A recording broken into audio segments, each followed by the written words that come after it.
Assalamualaikum warahmatullahi wabarakatuh. Salam. Alhamdulillahirabbil alamin wassalatu wassalamu ala asrofil anbiya'i wal mursalin wa ala alihi washabihi ajmain. Pada pagi hari ini kita melanjutkan KKD kita, bimbingan KKD yang topiknya kali ini adalah anamnesis pada kelainan gastrointestinal dan hepatobiliar. Banyak penyakit yang dijumpai pada kelainan gastrointestinal dan hepatobiliar ini. Untuk anamnesis yang tajam sangat membantu untuk menegakkan diagnosa. 60-80% keberhasilan diagnosa itu ditunjang dengan anamnesis yang tajam dan baik serta terarah.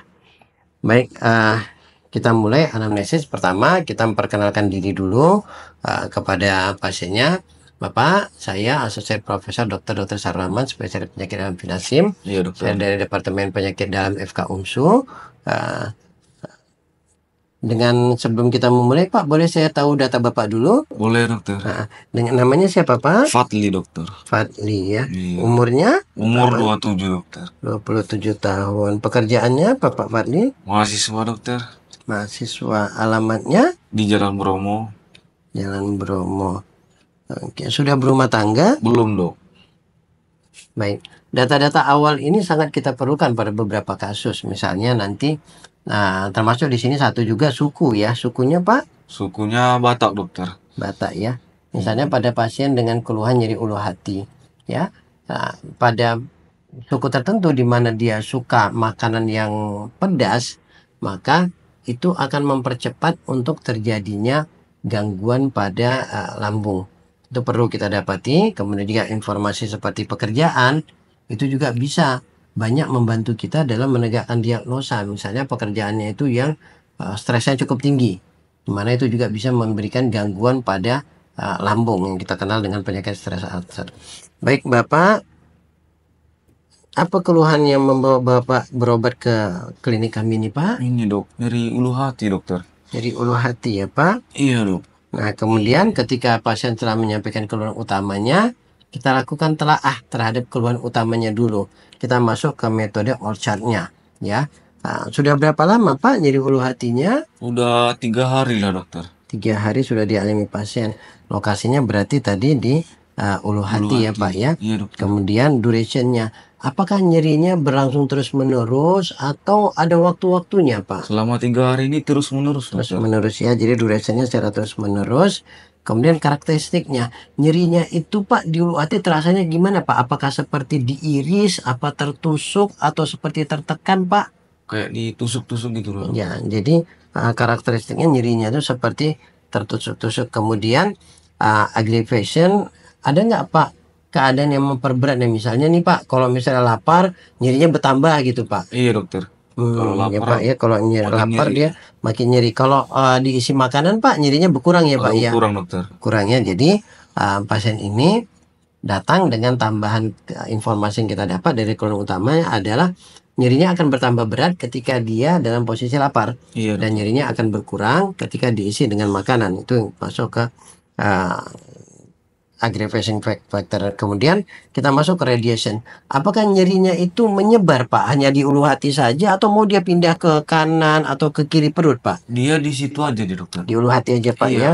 Jadi tidak ada penyebaran. Dan terakhir kita masuk ke time.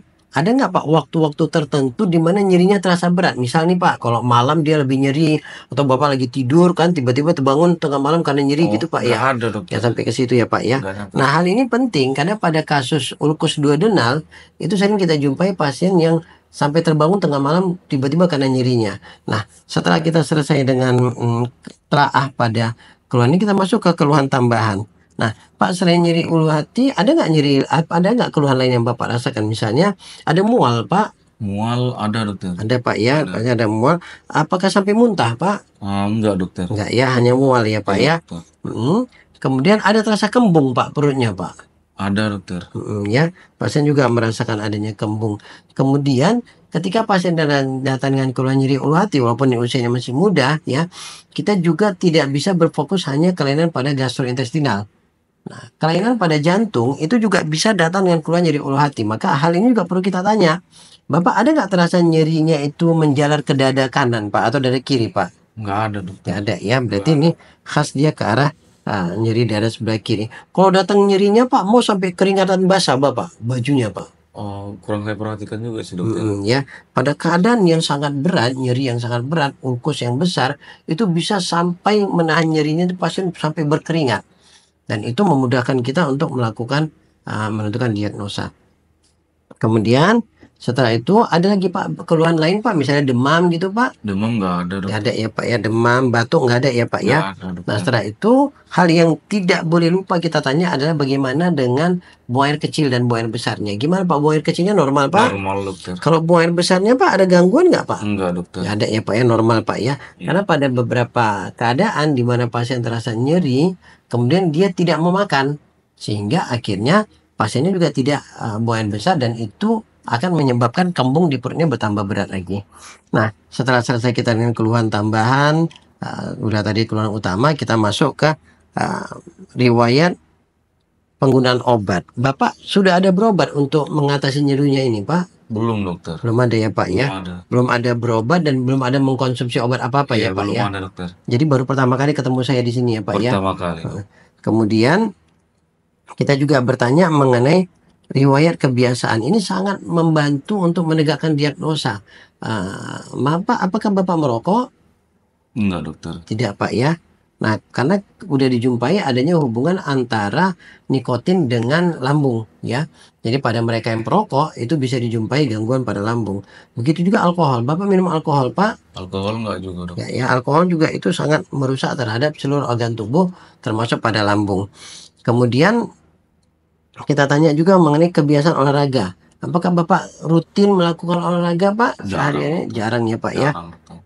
Kemudian kita bertanya terhadap riwayat lingkungan sekitar. Pak, lingkungan sekitar Bapak gimana? Bersihkah atau kotor? Banyak sampah di situ? Gimana Pak di sekitar perumahan Bapak? Lumayan bersih dokter. Bersih ya Pak ya. Iya dokter. Kemudian juga sosial ekonominya. Nah, ini penting kita bertanya di sini adalah pola makan pasien. Bapak selama ini makannya teratur atau sering terlambat makan Pak? Sering terlambat makan dok. Sering terlambat makan Pak ya. Kemudian makanannya Pak, Bapak sering nggak makan makanan yang cepat saji Pak? Iya dokter. Dan itu semuanya berkaitan erat dengan keluhan yang dialami oleh pasien ya. Dan kalau dia sering makan cepat saji, berarti sebenarnya sih secara ekonominya pasiennya ini mampu ya, karena itu kan membeli yang cukup mahal ya. Dan tingkat stres juga biasanya akan berkurang dengan ini. Baik Pak, mungkin itu wawancara yang saya butuhkan dari Bapak. Untuk selanjutnya kita perlu melakukan pemeriksaan fisik kepada Bapak, dan nanti kalau diperlukan mungkin kita harus melakukan pemeriksaan penunjang. Apakah Bapak bersedia? Bersedia dokter. Baik Pak, terima kasih Pak. Bapak bisa lanjut ke tempat tidur untuk saya lakukan pemeriksaan fisik ya Pak. Baik Terima dokter. kasih. Assalamualaikum warahmatullahi wabarakatuh. Waalaikumsalam.